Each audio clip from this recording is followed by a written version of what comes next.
Good afternoon, everyone. Yes, I am going to do a master batch of making diaper cream. And I think I made a video once before, I don't know, maybe a couple years ago.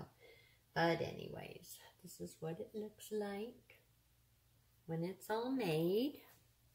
I got a small batch that I have made up earlier, and it's cooling. And so, what I like to do is get ahead of things, so I'm going to master batch this. And I will give you the formula, and it will be in percentages, so you can make as little as you want, or as much as you want. So, what I have in here, I think I've talked about this, but I'm going to put it on my Facebook page, I think for the store. That's what I'm working at. The reason why we make another diaper cream, you know, on the shelves. And versus what we make, natural, compared to like Desitin or whatever is on the market. So, and here I have my hard butter, which is Shea Butter. Got coconut oil in there, and I also have olive oil infused in Calendula. No, Chamomile. So you could use Calendula too if you wanted. And then I have my wax, which is beeswax, and I add the supplement, or let's see, what I got it here somewhere. No, hang on a minute and I'll get it out of the refrigerator. I'll just put it in there.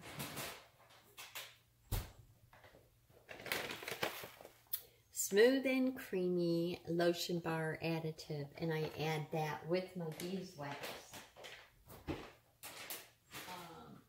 Crafter's Choice, and I got this from Wholesale Supply Plus. So you don't have to do that. You can just add the beeswax. But if you do, leave out the shea butter, put it aside, get all this melted and incorporated, and then take it off the heat, and then put your shea butter in there and mix it until it's, you know, all mixed in. You might have to put a little bit on the heat, just a little bit, and then add your other ones. So anyways, this is why I have my shea butter in here. So I'm going to put it on the stove and on low. Put it in another pot, which is, you know, I don't know. You could put it in the microwave and melt it that way. Use whatever you want. So this right here is my castor oil, kind of getting it warm, so I'll put that in there. And then I have my Bentonite clay. I have kaolin clay for the slip and everything. And yes, can't have a diaper cream without zinc oxide. So, and I sprayed my jar that I'm going to put it in, sprayed it with my alcohol, put the lid on it, leave it alone. Okay, I will bring you back when this is all melted on the stove. So hang in there. Okay, as you can see, it's completely melted. I hope you can see it. So I'm going to add my castor. It's nice and warm, sitting right up there, keeping it warm, so yeah.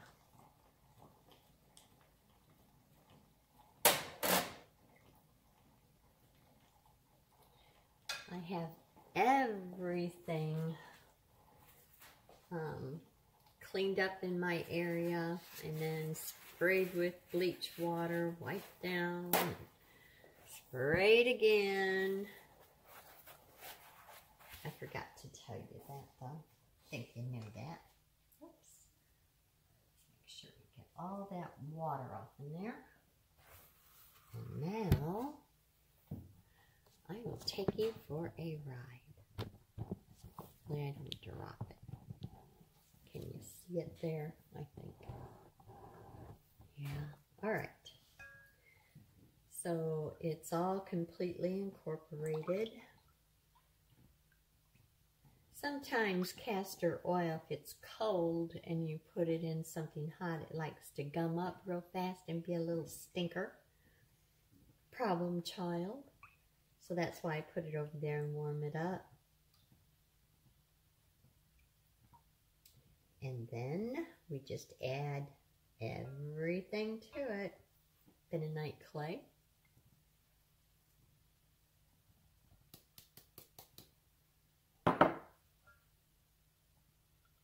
And I will be whisking it. Kaolin clay.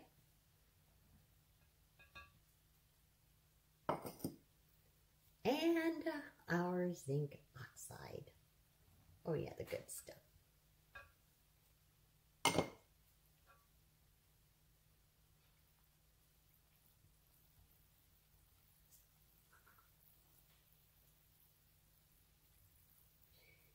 And the secret to this is just keep on stirring it. You want it to get into like a slushy before you go to pour it. Because if you don't, then, you know, the clays and stuff want to settle down in the bottom and all that good stuff. If you want to say it's good. But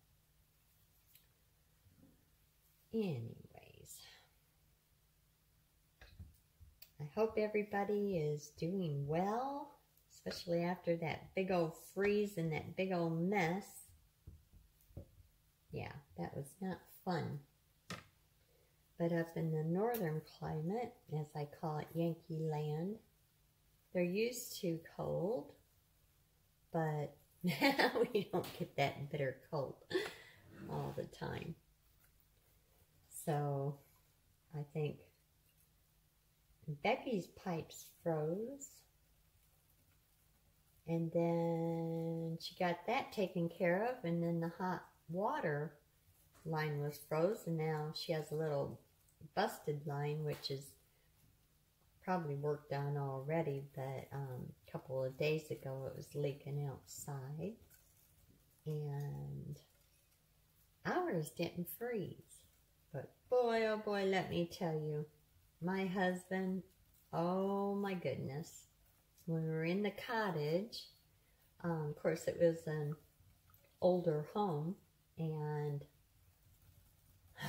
if you did not leave the water running, you had pipes froze, and that was wrapped pipes, so you can imagine.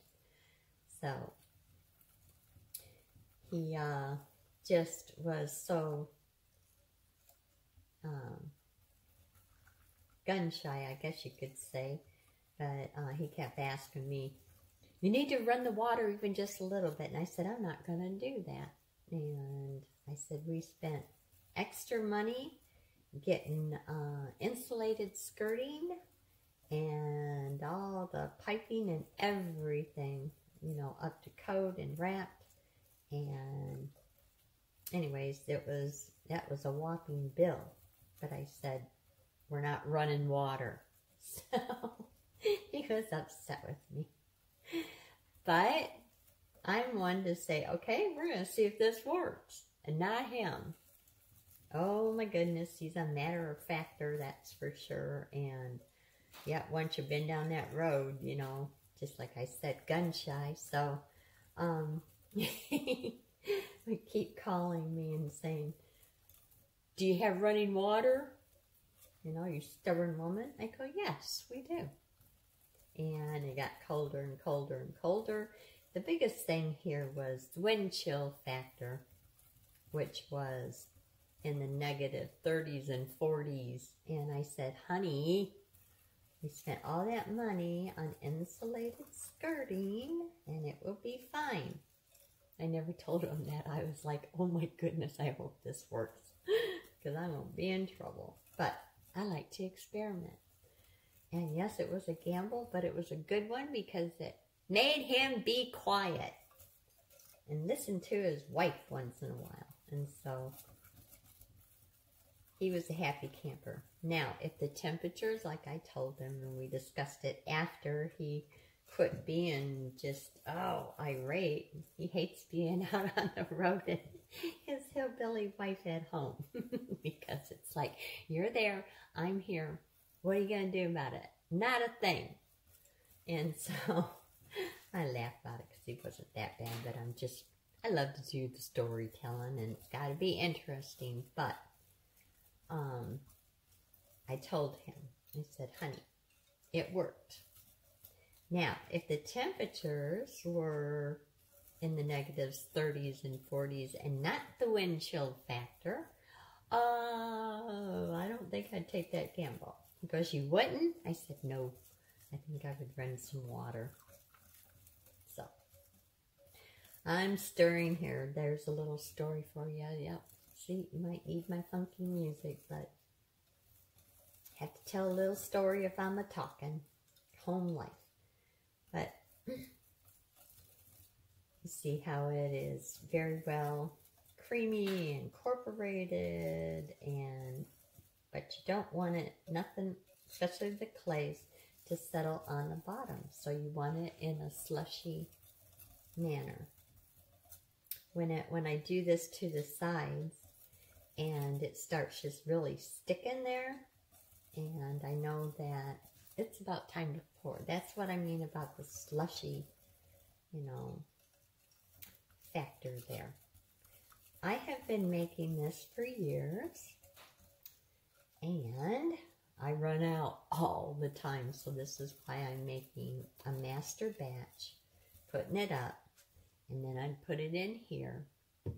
And then if I was out and I wanted to fill jars, or someone ordered it online and I needed just 1 or 2 jars, then I would scoop it out and weigh it, and then I would warm it up gently, only to the slushy stage, and pourable. That's the important part.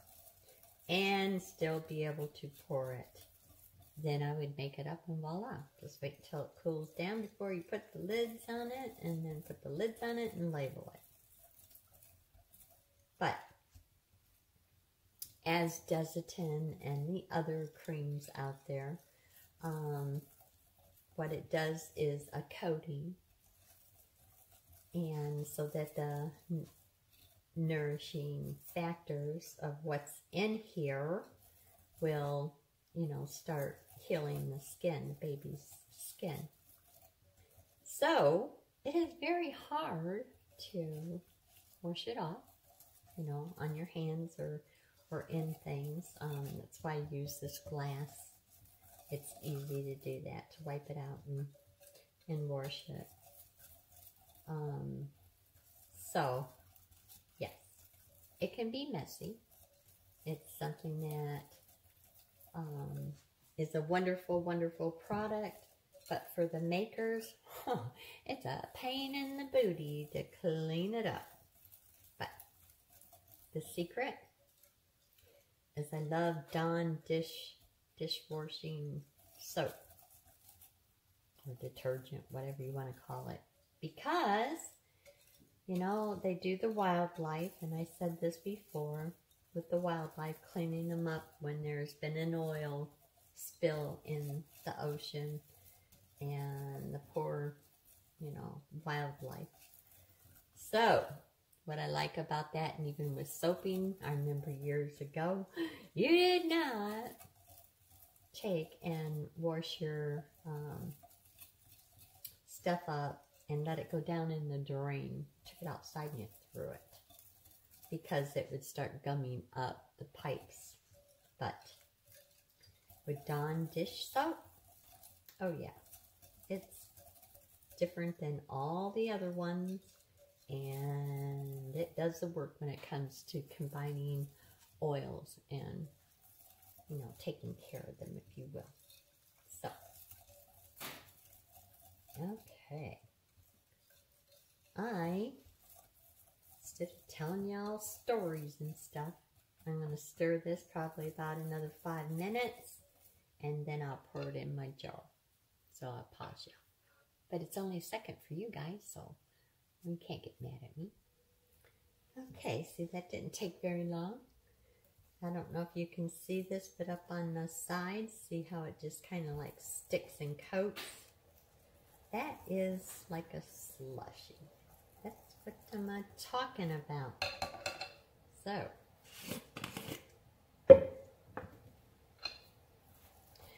let's get this poured in. Can you see it? Oh.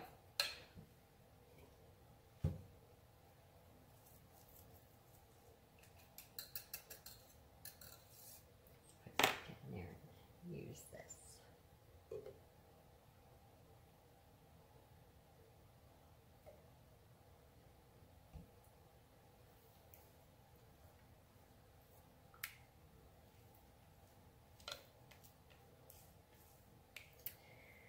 Yes, it is nice weather out there now. I am tickled to death about that. And it doesn't take very long here, does it, to start setting up.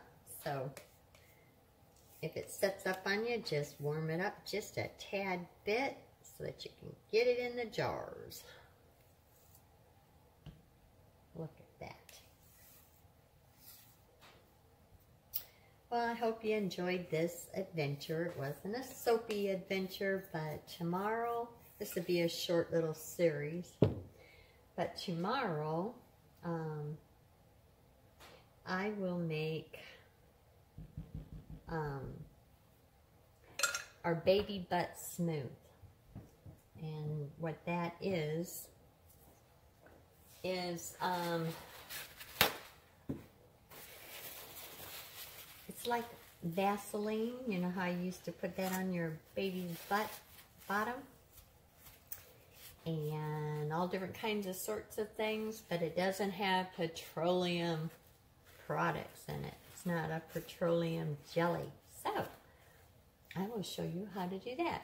I hope you guys, I'm not boring you with these different things, but then we'll make a, maybe some baby lotion and some baby body butter. I have quite a few little items for that. Look at how that's just trying to set right up. There you go. All right. Try to stay out of trouble, and I'll try to. Enjoy your evening when it comes. And I love y'all, and I appreciate you for sticking with me and watching my craziness. Anyways, bye-bye.